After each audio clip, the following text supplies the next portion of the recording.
right, I'm going to come closer. I feel very distant to you all. Mayor, I feel like I should kick off with you. When you hear a topic phrase like the future of Calgary, what immediately comes to mind in terms of both the opportunity but also the challenge? I think it's telling the story of who Calgary is right now that's important to talking about what we can become. And I think we've let too many people tell the story for us for too long. And it's about time that we started getting more diverse voices, sending the signal of who we are as a city. We're the third most diverse city in the nation, and people have no clue. And the type of work we do here, the type of people we have here, it all matters. So that's what I want to do, is get the word out about who we are so we can talk about what the future holds. Megan, I'm watching you nod. I know this is something you were very passionate about when we spoke the other day. The brand of Calgary, the story that's being told by Calgarians, but also about Calgary by other people. Can you want to expand on that? Yeah, I wholeheartedly agree. I think in our business of selling Calgary and promoting the quality of life, excuse me, and the opportunity. Just grab the water. Of course, in the first statement. Hey, it happens, it's all good.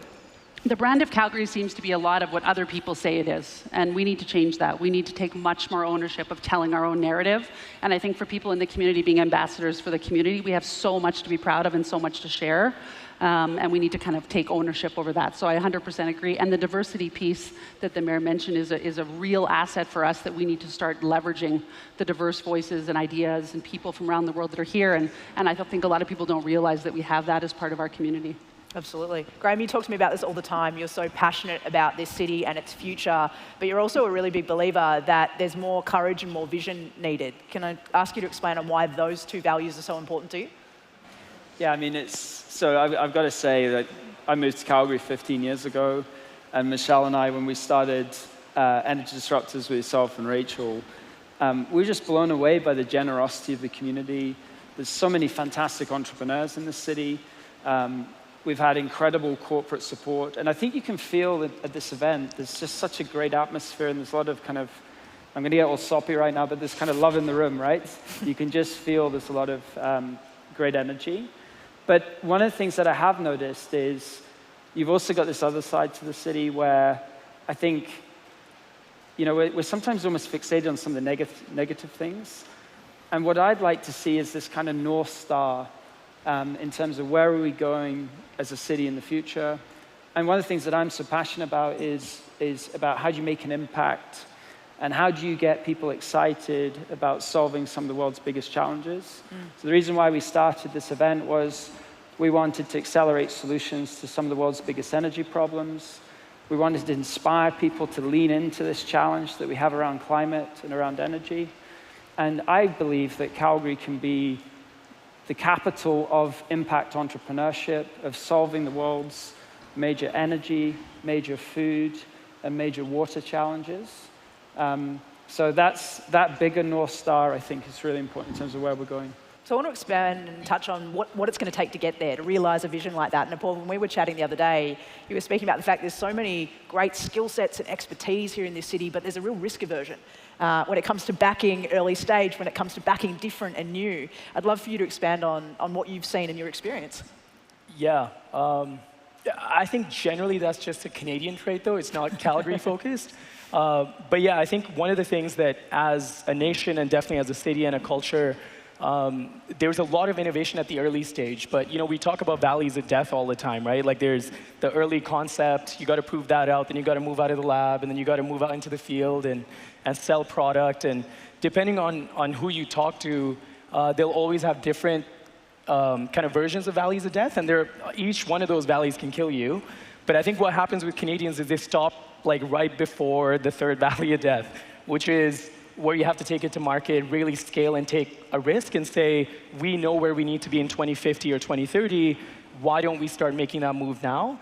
And generally speaking, for a clean tech company or a carbon utilization company like us, what we've seen is a huge amount of kind of Canadian innovation, Calgary-based innovation. I mean, Calgary is a leader in carbon utilization and some of those areas related to circular economy. What we need to do in the city is take this all the way out. And so if we want this to be a made-in-Calgary solution from concept all the way out to the field, like where you show that it actually makes sense, and there's societal, commercial, economic buy-in, we shouldn't let the Americans kind of take a couple of those boxes. Like we should keep those things here. And I think there's a huge opportunity to do that. Like we probably in Calgary have more of an entrepreneurial mindset than we do in kind of the bigger cities out east. I'm imagining if we're the third most diverse city, like Winnipeg and Saskatoon are number 1 and 2, but I'm kidding. Like, I think generally speaking, I got that. I'm not that illiterate about Canadian population, but yeah, I just do think that there is a niche that we can carve out, and I think hosting global events like this or having the community of the city like pull other people and gravitate people towards the city, I think is something that we can really get excited about. I want to come to David in a moment on what he's seeing happen in innovative global cities more broadly, but Mayor and Megan, I'd love to get your views on that piece around risk takers, preparedness to back new and different. Do you see that as a challenge that Calgary has to overcome, and what are the points of light that you're seeing in that as well? Yeah? I think something that's fascinating is that we're entrepreneurs, we're go-getters, we've got that can-do spirit. We hear all this stuff all the time, yet there's a lot of people with a lot of money in this city that are really hesitant to invest in clean tech. So, okay, let's demonstrate that we believe in the people that are leading the sector in transformation. So if we are really going to be an energy city, and being an energy city involves a future that is rooted in transformation, then let's be the ones to lead that. So the amount of capital that we have sitting here that is hesitating to invest in new ideas and new technologies, that worries me. And I think it's because we've become so polarized. So you either support the energy sector or you don't. And it's not like that. We know we're in the midst of transformation. The energy sector themselves have told us that. So let's step up and start investing locally. Absolutely. Megan, do you want to add in? Yeah, I mean, one thing I was thinking of to build on that is, we really need to be ourselves and our best version of ourselves. In the business we do in economic development, we hear, statements like, are you trying to be Silicon Valley of Canada and Silicon Valley of the North? We have a very unique story to tell in Calgary and in Alberta. And I think we really want to build on the strengths that we already have. And we have a tremendous legacy and history and strengths, our people, our assets, obviously our natural resources. And to Graham's point, the economic strategy for Calgary, that vision is to be the place where bright minds and big ideas come together with an unmatched spirit to solve global problems. And I think that's a tremendous North Star. It really speaks to this event and the conversations we've been having here. And I think that's what we're really good at. And not only can we solve those global problems for ourselves and our country, that's an opportunity then to export that know-how and technology like what Apoorv is doing to the world. That's what we're good at. That's what we should double down on, and we should be really, really proud. And energy is only a part of the story. Of course, a lot of those applications and solutions around global problems are around feeding the world and moving the world as well and healing the world in other major sectors. So obviously, I'm very proud of what we're doing. It's just a matter of telling a different narrative, for sure. David, I love just first your response to the conversation you've already heard going on around the panel. Any thoughts? So I think there are two things that matter a lot when you think about the future of a town or an area, and it's really just talent and culture. How can you attract the best talent? How can you keep the best talent? But having the best talent isn't enough. You also have to create this culture of innovation where people can take risks, where people understand that even the successes in the past do not necessarily mean success in the future unless you adapt and change. And adapting and changing means that you have to have humility so that you're still curious, because curiosity equals intelligence. And intelligence is what allows you to make all good decisions.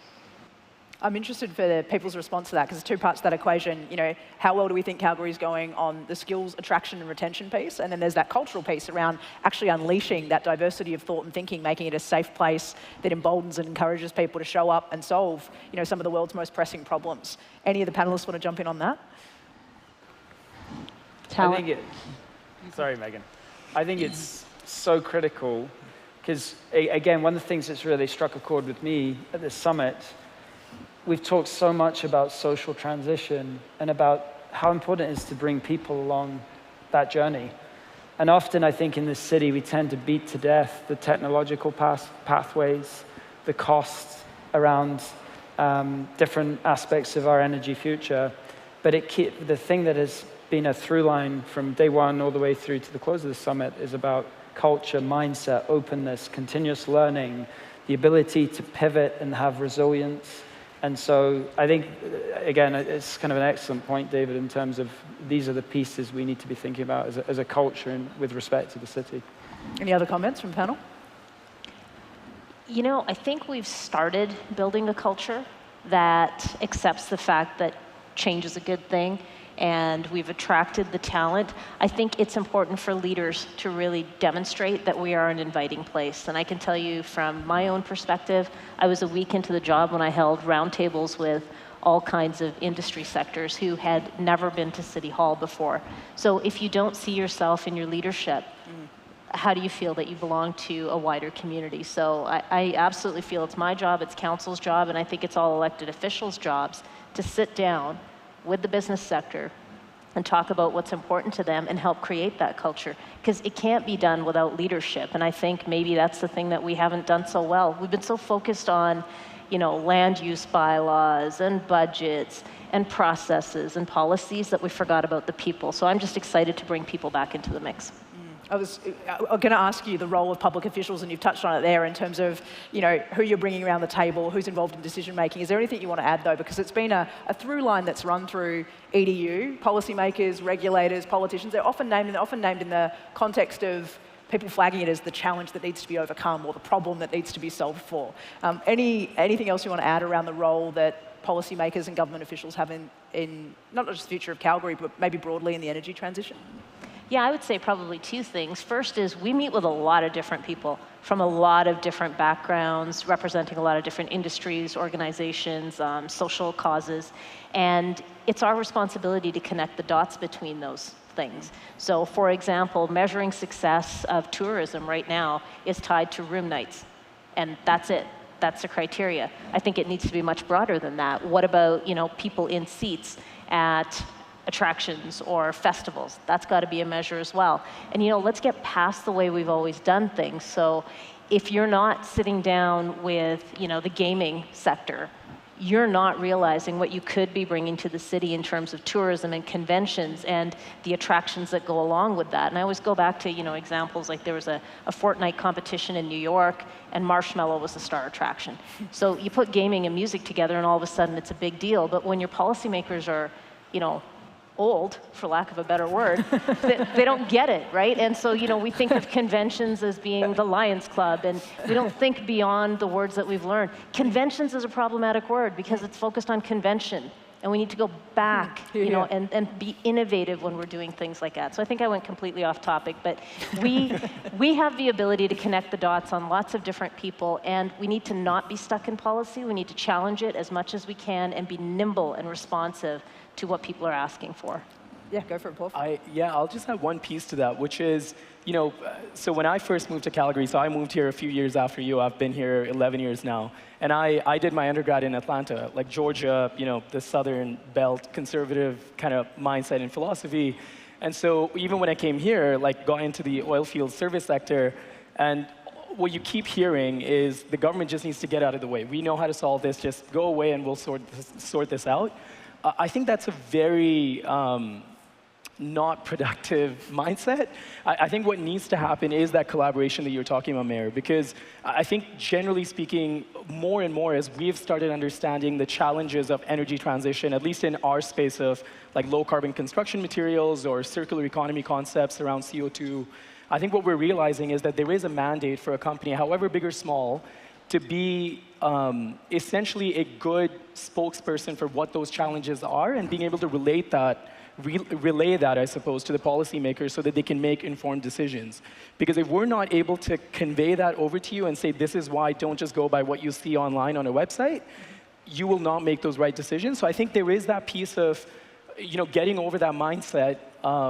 You picked on old people, so maybe I'll pick on young people for a sec. And just say, like, I think there is a little inexperience with, like, the millennials in general, I would say, about how change happens, especially in difficult problems like energy and low carbon materials and things like that. So I think being able to kind of gain that experience through collaboration where we don't have this polarizing kind of mindset thinking the government's just trying to slow us down or big corporations aren't going to try to help. I think we have to look at this more collaboratively and just say, if we can work together and really convey the nuances, we can effectively, broadly make more effective decisions and hopefully speed the pace of change. To stay there for a moment, you mentioned, sometimes there's maybe some naivety amongst the young people. We've got at least 300 university students here and certainly a lot more young people more broadly in the room. What do you want them to hear, or what have you learned in your experience to date about what it takes to make change in this city with the people alongside you?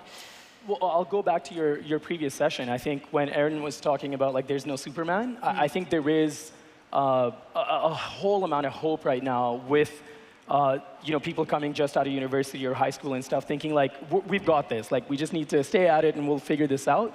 And the fact is, I was at an investor conference in California last week, and one of the main guys in carbon utilization basically started his panel by saying, this is not inevitable. Like, this could go really badly wrong, and everyone needs to step up and say, this is the part I want to play. So I think taking ownership of that agency and really saying, not believing everything you see and hear on either side, and just being evidence-based and trying to be proactive about getting involved would be kind of my suggestion.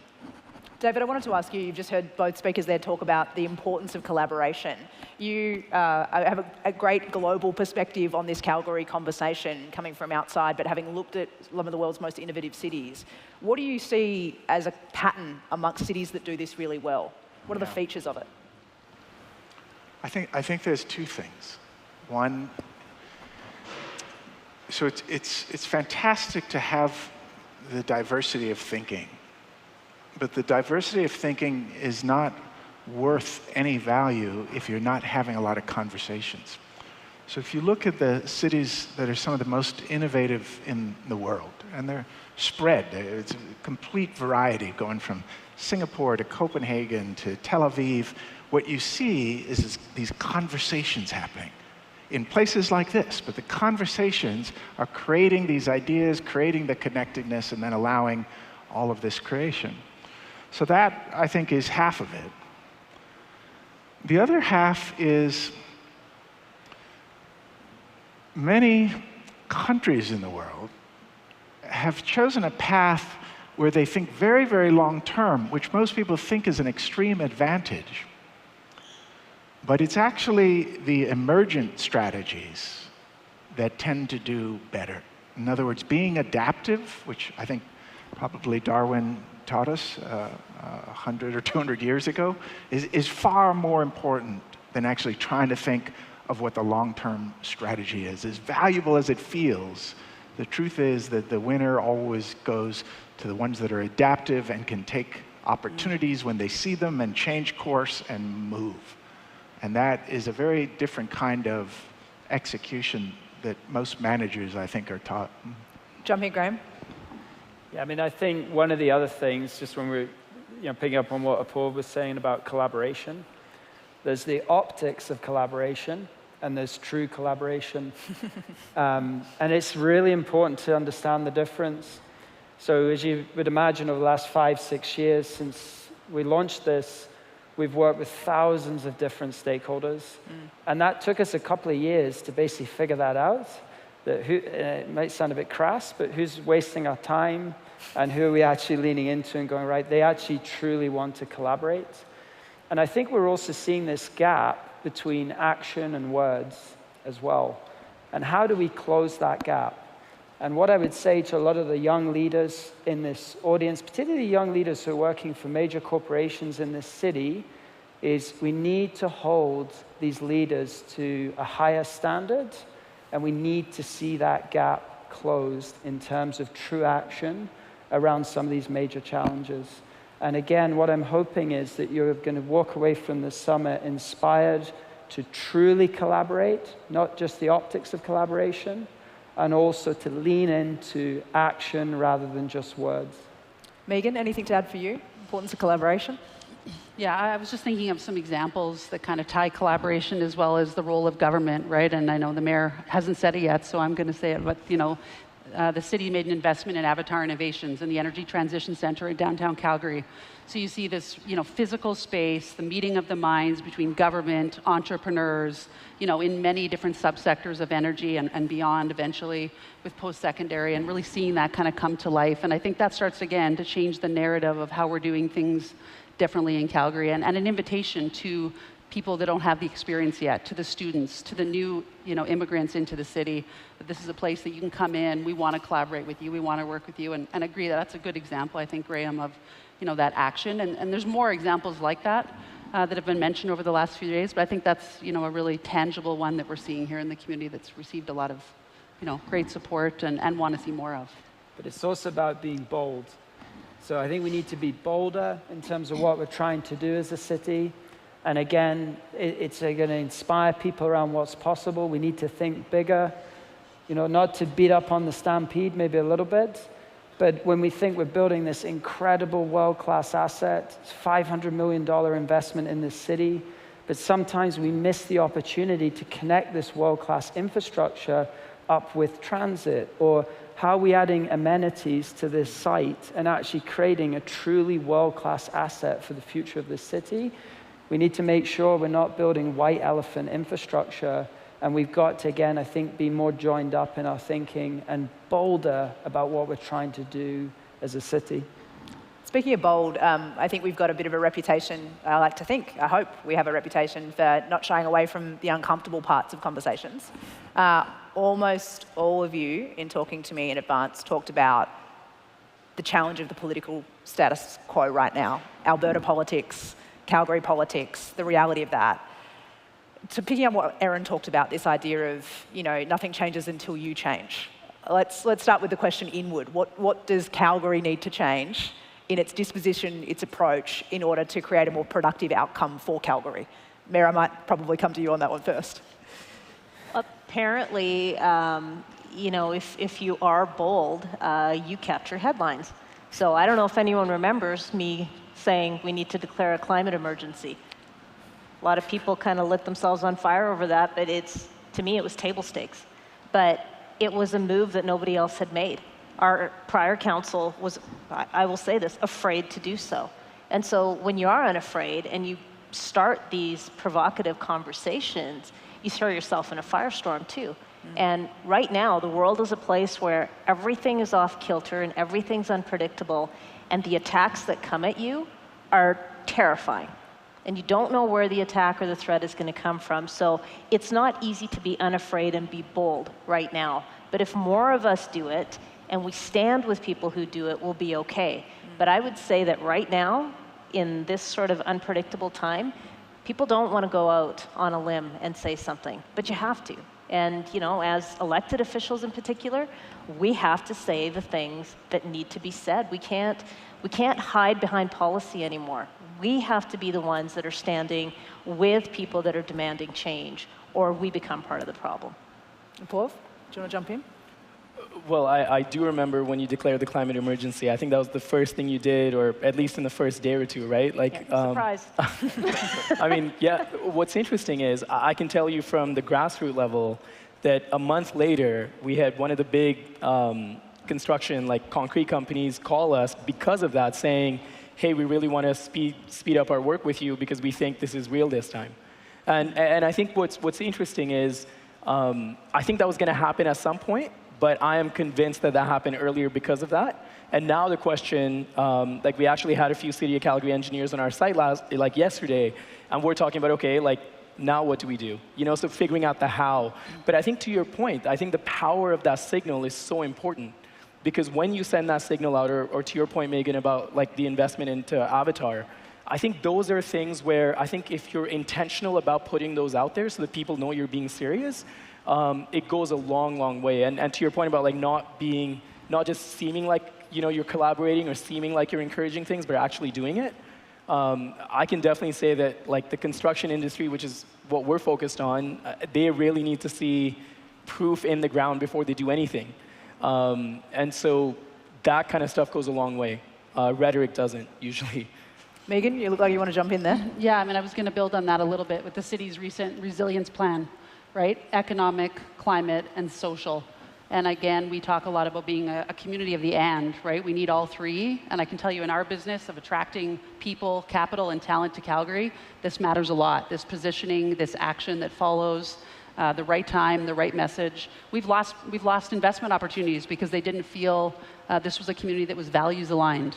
I read a report recently, Canada West Foundation talked to Albertans that live in Vancouver and Toronto about Alberta, and they have strong climate values, and they said, I don't feel like I belong. I can't build a career in Calgary. We can't afford that. We need that talent to be looking at Calgary and those smart people to be wanting to be here. So I think that's really important. I know that was something that we were very supportive of. And again, that resilience plan that just came out just furthers emphasizes the focus on the and. Graham? Yeah, I'm going to call out probably two things that I think are important as well. The role of the big corporates in the city and also the post-secondary institutions as well.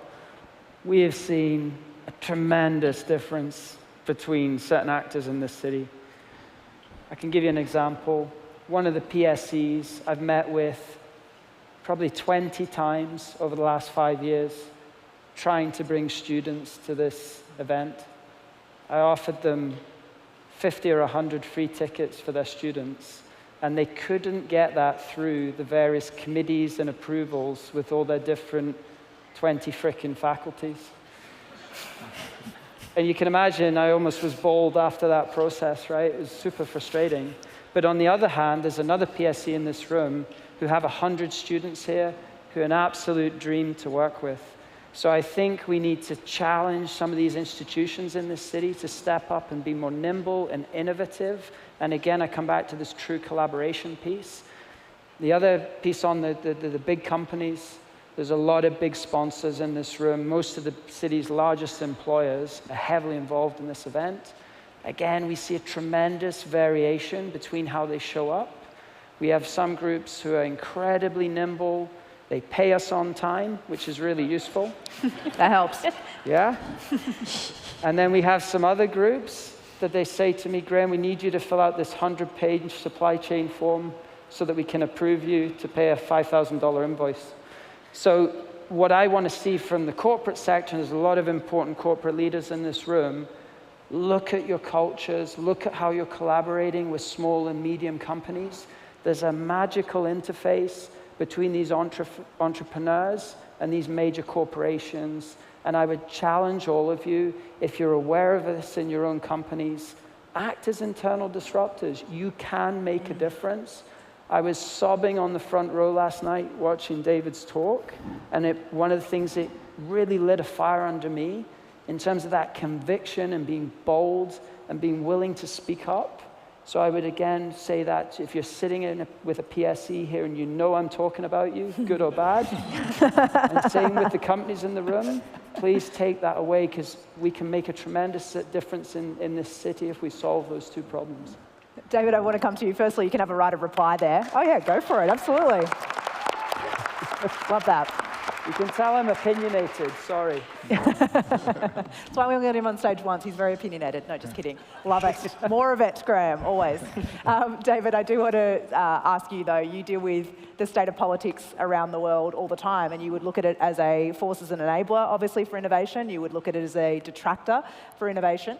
I'm interested, the discussion around how dangerous a time it is to be outspoken and bold. How do we lean into that? Because it does feel like we're at a time where there's a polarization that actually threatens the very fabric of our communities. Just be intrigued for your thoughts and your global perspective on that. Graham and I were speaking about this actually just half an hour ago. How the world appears to be getting more and more polarized. And it's not just from the AI search engines that keep giving you more and more what you are looking for. But I think in each of us is a part of our brain that wants to categorize things. And so it'll do that incessantly, and it'll categorize. And the other part of it also will categorize, and then it will make one category good and one category bad. And then it'll put us almost always into the good category. And this creates an enormous amount of suffering in the world. suffering for ourselves, suffering for other people. And it's just a bad habit that the human brain has, that it's sort of inherited from a couple million years ago. But if we're aware of that, if we're aware that this brain likes to categorize and make one good and make one bad and stick us in it, and that always results in suffering, if we're aware of that, we do it so much less. And when we can stop doing it, we can stop judging.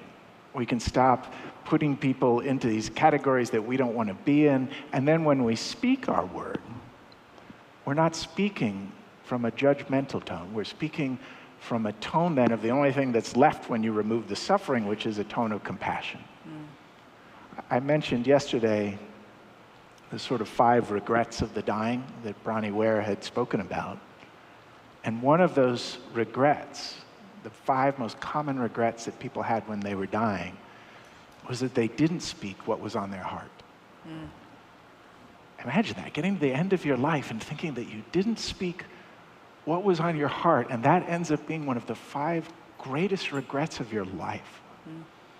So there is no global impact from silence.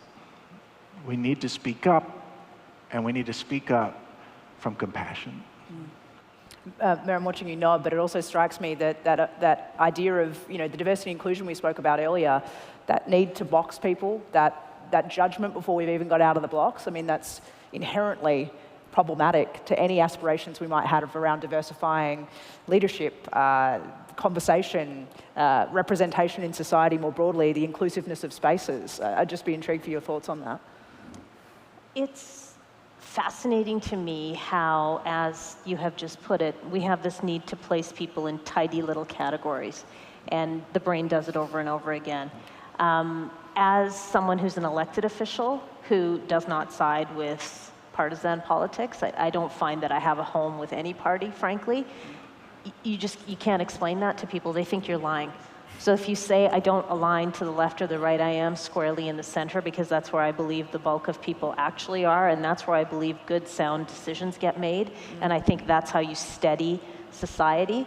People don't want to believe it. It's beyond their ability to spend more than 30 seconds evaluating and then categorizing. We've become a society where you've got 30 seconds to get somebody's attention, and you better tell them exactly what they want to hear. At the doors, here's a great example. So are you left or right? I don't know, what does that mean? Well, are you a liberal or are you conservative? I'm neither. You're lying. You can't get people past that cycle. So I think, and I can't remember who said, we need to have more dialogue, we need to have more discussions, and we need to engage in meaningful conversations. We do. We've lost the art of discussing and debating things. And one of my favorite things that's just happened this week at City Council, I know you all watch this, so you probably know exactly what I'm talking about. Yeah, we were all there, weren't we? We had a strategic meeting of council, which is typically done in closed session. We did it all in public. Cool. All of it. All the ugly things that we needed to say to each other and about the way that we wish to grow this city, we had to do it publicly. And that was sort of this forced decision. But I'll tell you, we treated each other with respect. Nobody got into arguments with each other. We did debate. There were some heavy debates. But we came away with a 14-1 decision on how this city should grow. Wow. And we learned a lesson that you can have good dialogue. Yeah. And it lines up with something we've heard a number of times on the stage this week too, the relationship between trust and transparency, and the criticality of both to innovation and being able to move forward. Paul, I want to come to something that you touched on when I spoke with you the other day, because we've talked about a lot of the things that all we would like to see shift and believe could make a powerful difference to the future of Calgary. You and I also spoke about the importance of mobilising faster. Apoorv shared with me a really scary stat that I'd not thought about in this frame, that we only have less than 35 quarters between now and 2030, which was sort of an alarmingly, when I framed it like that, I was like, wow, that feels very close. And you said that people are just not mobilising fast enough, the change isn't happening quickly enough. What do you think needs to shift to enable that faster pace? Yeah, I think David touched on this, but Graham's example there of that group, who shall not be named, like the ossification of all our institutions, right? Like where decision making is so bureaucratic and tends to take time, even though there's consensus to move quickly. I think some of it boils down to the fact that we just need to acknowledge the fact that this energy transition kind of roadmap, even with, I mean, a lot of it's just to, pat each other's chests and say, like, we all have a net zero commitment. I'm from India originally, and our prime minister, like, is funding coal power plants while saying we're going to be, net zero by 2050. Like, that doesn't quite seem like it's going to happen. But one of the things I think that we just need to be careful about and just have an honest conversation about is what are those levers? I think Aaron talked about leverage as well. Like, where can we move more quickly?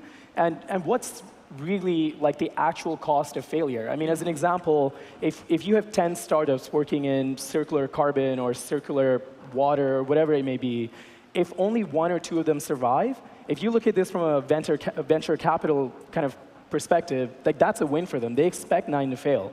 And as society, I mean, those 10 companies are still creating jobs. They're still creating, they're attracting capital towards a dynamic city. They're still attracting people that maybe, will have 4 years of wasted life on a startup, but then the second thing that they start is going to be better because they've gotten to know each other and started to work together. So I think our metrics generally, I think are also ossified as a result of the institutions. And I think going back to that 30-quarter thing, capital decisions in heavy industries, whether it be oil and gas, cement, steel, even fertilizers and things like that. I mean, you have to approve the capital budget now for something you want to build in 2024, 2025. And if you're talking about mega projects outside of, like, the way Texans can build refineries, everything else has to be approved at least 3 years ahead of time. And especially for clean tech, where a lot of these things are a first-of-a-kind installation. And so what's the harm? I mean, and again, I'm not trying to be frivolous, but there was just that news report about the Minnesota, like, COVID thing where, like, they spent, I don't even know, they said, like, a McDonald's franchise makes $2 million a year, and they charged the US federal government like $5 million for 1 month of meals they didn't even serve. I mean, if we can be that silly about allocation of capital, I mean, let's take risks where, like, if someone's claiming they're going to build something, you will be able to see if they build it or not. And if they don't, then it failed and you take it away. You'll always have to have ratchets and things like that. But I do think that we have to have a higher kind of affinity towards risk and perceive risk differently in the short term. I want to grab everyone on this question because I think it's a really important one. What's it going to take for the pace change? Who wants to go next? Graham? Comes down to culture, really. At the end of the day, it comes down to being willing to change your culture. You talked about humility, David. Being willing to accept what we don't know. Being willing to show vulnerability. These are really important characteristics in order to and have these difficult conversations internally, whether you're in a large company or whether you're trying to form collaborations. I think that willingness to lean into that vulnerability, I think that's a critical piece in terms of transforming the culture. And not just the veneer of culture, the optics of culture, the actual true culture. Megan, how about for you? Yeah, and I mean, I would underpin that culture is underpinned by people, right? And so you think about the systematic biases built into our systems and our organizations. I think that has a huge impact on the speed at which things move, right? And so we talk a lot about in our work on behalf of the community is how are we integrating new voices, inviting different people to the table, evaluating people based on the skills, not the pathways that got them to where they are, so that we're really meaningfully engaging a lot of underrepresented groups.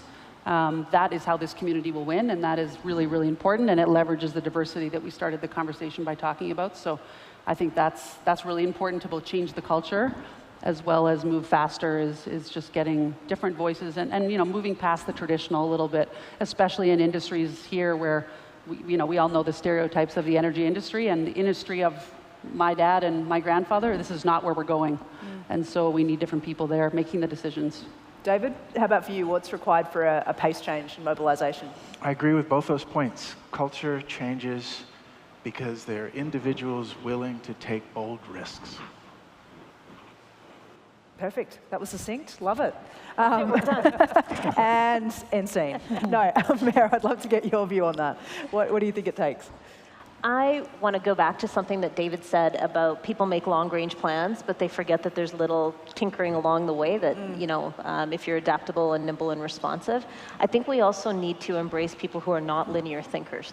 So we tend to create plans that are step 1, step 2, step 3, or if you do these things, this will be the result. And I think we need to embrace people, dare I say, like me, who are not linear thinkers. I have a goal, but my thought process exists in this series of blobs, if you will, where, I've got this sector floating out here, this person that I met over here, and this one, and this problem to solve, and I pull in the right people and the right pieces as needed to tackle whatever is before me, always realizing there's a goal at the end. But that's hard to explain. It's so much easier to be like my husband and have a Gantt chart and, have a clear plan. He's an engineer, by the way. That is hard, right, when we've got linear processes. So it's interesting, there's a tension in that, isn't there, about how we can create space and challenge the way that we do things because it doesn't work for everyone. Yeah, so I just think we need to embrace different ways of getting to a common goal. All right, we've got only a couple of minutes remaining in our conversation, so what I would love to do, we've touched on a lot. There's a real sense of passion amongst this panel, and a real sense of belief, to be perfectly honest. I really get the sense, not only that every single person here, and David, we'd love to adopt you as a Calgarian too, but there's this sense that there's a desire to play a role in it, and that there is a real appetite for the challenge that lies ahead. What I would love you to finish on is an invitation to those sitting in the room. What do you invite them to go and do? How do you invite them to be a part of this? How do you invite them to link up with you and what you're working on? Apoorv, I might kick off with you. Thanks. So